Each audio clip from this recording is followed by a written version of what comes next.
한강뷰 삼촌이야. 오늘 지니언스 19% 상승했어. 장중엔 27%까지 갔었고. 근데 이거 국내 뉴스에서 시작된 게 아니야. 어제 미국에서 나온 문서 한 장 때문이야. 그것도 우리가 매일 쓰는 그 회사들이 직접 쓴 문서. 들어봐. 어제 오픈 AI가 공개 서한을 하나 냈어. 제목이 사이버 방어를 위한 공동행동 촉구야. 여기 서명한 곳이 100군데가 넘어. 오픈 AI, 엔트로픽, 구글, 마이크로소프트, 아마존, 오라클, 인공지능을 만드는 회사들이 거의 다 들어갔어. 그리고 뭐라고 썼냐면 앞으로 몇 달 안에 인공지능을 쓴 사이버 공격이 훨씬 더 넓고 정교해질 거다. 병원이나 정수시설 같은 사회 기반 시설까지 위협받을 수 있다. 이게 왜 무거운 얘기냐면 경고한 주체가 보안회사가 아니거든. 인공지능을 만들어서 파는 회사들이야. 자기들이 만든 물건이 무기로 쓰일 수 있다고 스스로 인정한 거지. 파는 사람이 위험하다고 말하면 그건 그냥 마케팅이 아니라 진짜라는 뜻이야. 시장은 바로 반응했어. 어제 미국장에서 보안회사들이 통째로 뛰었어.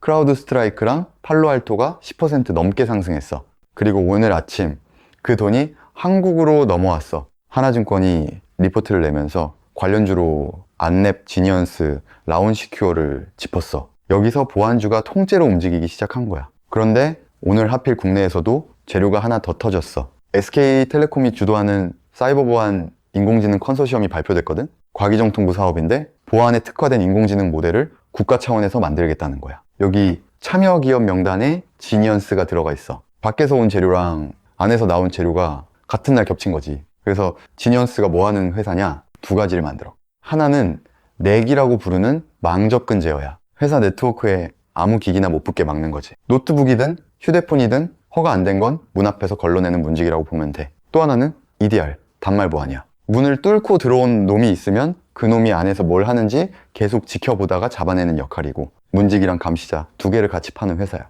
여기서 중요한 게 점유율이야. 넥 시장 국내 점유율이 71%야. 시장의 3분의 2가 넘어. EDR 쪽도 점유율 78%에 공공조달 1위를 7년 연속으로 하고 있어. 이게 왜 중요하냐면 보안은 한 번 깔면 못 바꾸거든. 문지기를 중간에 갈아치우는 회사는 거의 없어. 그래서 점유율이 곧 진입 장벽이야. 그리고 아까 말한 그 정부 컨소시엄, SK텔레콤, SK쉴더스, 안랩, CQI 같은 데랑 같이 들어갔는데 지니언스가 맡은 역할이 단말 보안하고 악성 코드 분석이야. 원래 하던 일 그대로야. 이게 왜 의미가 있냐면 인공지능 모델을 학습시키려면 진짜 공격 데이터가 있어야 하거든. 공공기관 현장에 제일 많이 깔려있는 회사가 그 데이터를 가장 많이 가지고 있는 거지.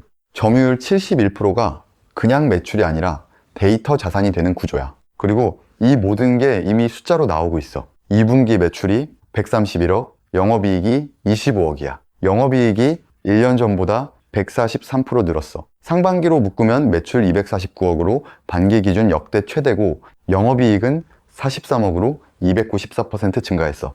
매출은 20% 늘었는데 이익이 294% 늘었다는 게 핵심이야. 소프트웨어를 한번 만들어 놓고 더 팔면 그 돈이 거의 그대로 이익으로 남거든. 팔면 팔수록 이익률이 좋아지는 구조라는 뜻이야. 앞으로 흐름은 두 갈래로 보면 돼. 짧게 보면은 이건 어제 나온 문서 한 장으로 시작된 흐름이야. 이런 건 며칠 안에 식기도 해. 오늘 하루 만에 19% 올랐다는 건 그만큼 되돌림도 나올 수 있다는 뜻이고, 길게 보면 얘기가 달라. 보안은 경기 좋으면 늘리고 나쁘면 줄이는 항목이 아니야. 공공기관은 특히 그래. 한 번 깔면 몇 년을 쓰고 매년 유지보수비가 꼬박꼬박 들어와. 그래서 실적이 뚝뚝 끊기지 않고 쌓이는 구조야. 리스크는 분명히 있어. 오늘 재료가 국내 계약이 아니라 해외에서 온 분위기라는 거. 그리고 뒤에 차트에서 보여줄 건데 위쪽에 아직 매물이 남아있는 자리야. 근데 여기서 끝이 아니야. 같이 봐야 할 회사가 하나 더 있어. 안랩이야. 안랩은 국내 보안 대장이야. 시가총액이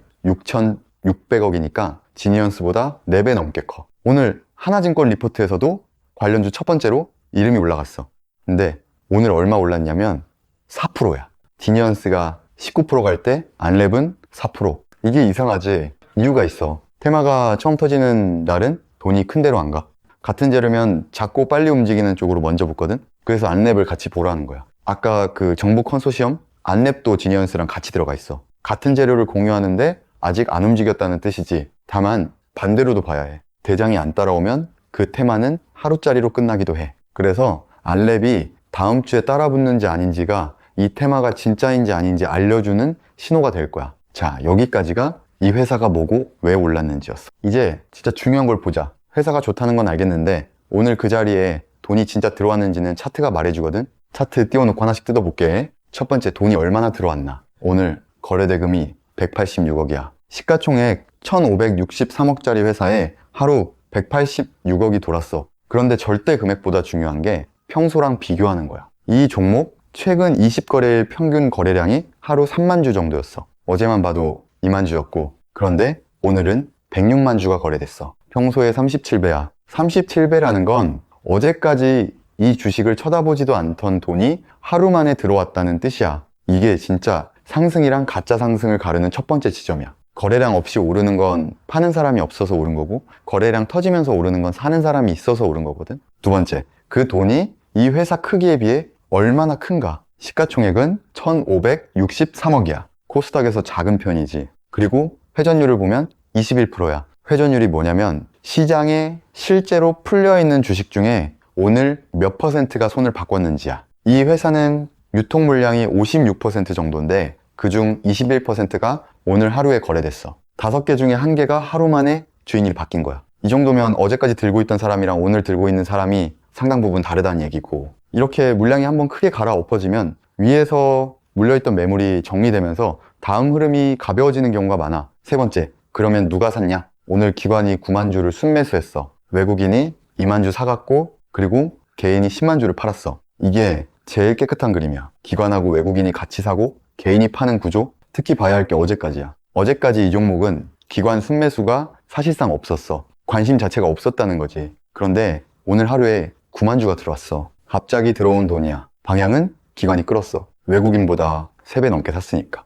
기관은 개인이랑 다르게 그날 뉴스 보고 즉흥적으로 사는 조직이 아니야. 살 이유를 문서로 남겨야 사는 쪽이지. 그 돈이 오늘 들어왔다는 게 오늘 자금의 성격이야. 잠깐 이거 하나만 짚고 갈게. 이런 급등주, 삼촌이 매번 어떻게 남들보다 먼저 찾아내는지 궁금하지? 삼촌이 포착한 종목들 고정 댓글 통해서 전부 무료로 받아갈 수 있어. 지금 확인해두고 계속 보자. 네 번째, 지금 차트 어디쯤 와 있냐? 오늘 종가는 3개월 중 가장 높은 자리야. 더 중요한 건 바닥에서 지금까지 56% 올라왔어. 한 달 만에 바닥에서 반 이상 올라온 거지. 근데 위를 보면 작년 9월에 찍은 3만 원이 고점이야. 오늘 종가는 거기서 43% 아래에 있어. 이걸 어떻게 읽어야 하냐면 바닥은 확실히 지났고 위로는 아직 공간이 남아있는 자리야. 다만 그 공간이 비어있는 게 아니라 매물대가 깔려있는 구간이라는 것도 같이 알고 있어야 해. 다섯 번째, 섹터 안에서 이 종목 위치. 오늘 보안주가 통째로 올랐어. 지니언스 19%,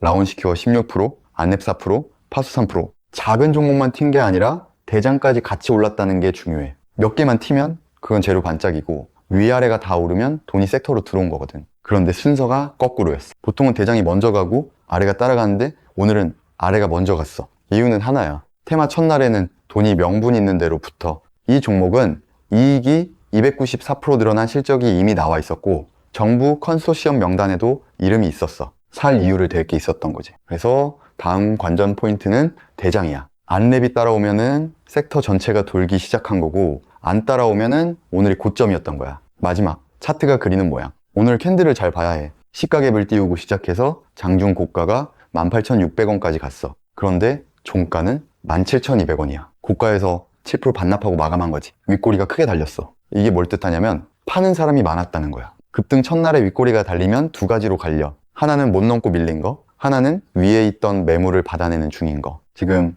위치가 힌트를 줘. 지난 4월, 5월 캔들 보이지? 딱 그 자리 코앞에서 멈춘 거야. 4달 전에 막혔던 그 가격을 오늘 다시 만난 거지. 위쪽 매물이 거기에 깔려 있다는 뜻이야. 그러니까 다음 주에 볼 건 딱 하나야. 여기를 종가로 넘기느냐. 넘기면 4달치 매물을 소화한 거고 못 넘기면 오늘 윗꼬리가 저항 신호였던 거야. 이 한 줄만 보고 있으면 돼. 그리고 하나만 더 보고 가자. 삼촌이 예전에 알려준 종목들 어떻게 됐는지. 7월 22일에 SGC 에너지 알려줬었어. 차트 한번 봐봐. 60% 상승했어. 한 달 넘게 지났는데 아직도 꺾일 기미가 안 보여. 그리고 하루 전인 7월 21일엔 PS 일렉트로닉스를 알려줬어. 71% 오른 거 보이지? 삼촌이 그냥 오른 종목 주워다 얘기하는 게 아니라 오르기 전에 알려준다는 걸 보여주려고 가져온 거야. 오늘 지니언스도 몇 주 뒤에 이 자리에 올라오면 좋겠지. 근데 아래 갭으로 시작해서 변동성이 클 거야. 최대한 눌림에서 받아보자. 자, 오늘 영상